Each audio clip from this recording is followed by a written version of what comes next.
अस्सलाम वालेकुम प्यारे बच्चों। आम कसर की अशरी कसर में तहवील, इसके लिए हमने ये हल करने से पहले 3 हिदायतें पढ़ी भी है और सुनी भी है। तो अब उसके मुताबिक हम मिसालें हल करेंगे। पहली हिदायत के मुताबिक कि यहाँ पर शुमार में जो हिस्से है वो नसब नुमा के सिफर से ज़्यादा है, तो क्या करेंगे, ये जो शुमार वाला हिस्सा है वो जू के तू लिखेंगे और दाईं तरफ से यानी इधर से हिस्से गिनकर नसब नुमा में जितने सिफर है उसके बाद उतने ही अदद पर अशारिया लगा देंगे। जैसे पहली मिसाल में 1 सिफर है, ये हमने पूरा हिस्सा 639 लिख दिए। नसब नुमा में 1 सिफर है तो दाईं तरफ से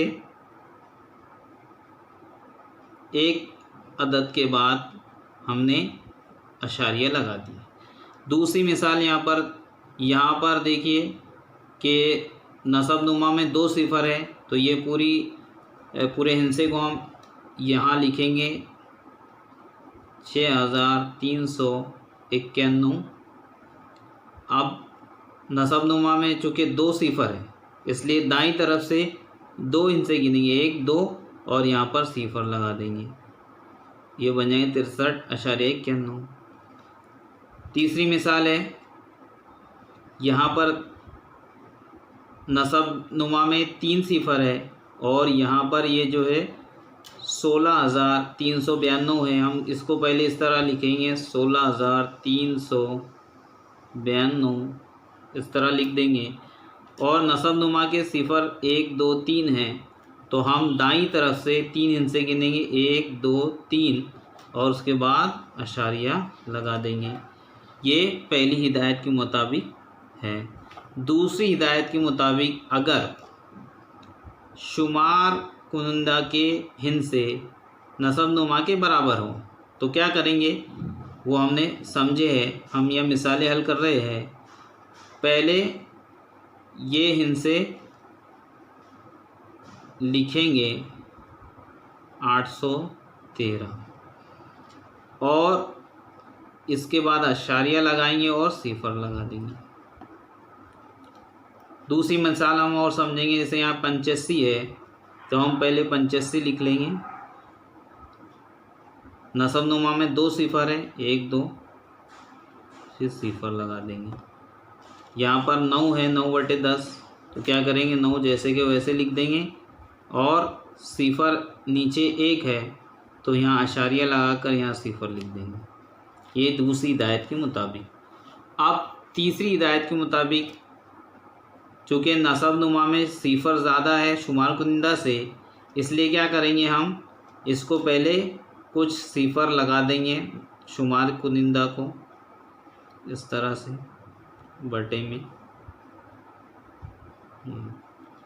1000 लिख दिए। अब इसको हम इस तरह लिखेंगे 006। अब चूँकि 3 सिफर है इसके नसब नुमा में, इसलिए 3 सिफर 1 2 3 सिफर 3 अदद है, उसके बाद अशारिया लग गया और फिर सिफर लग जाएगा। उसके बाद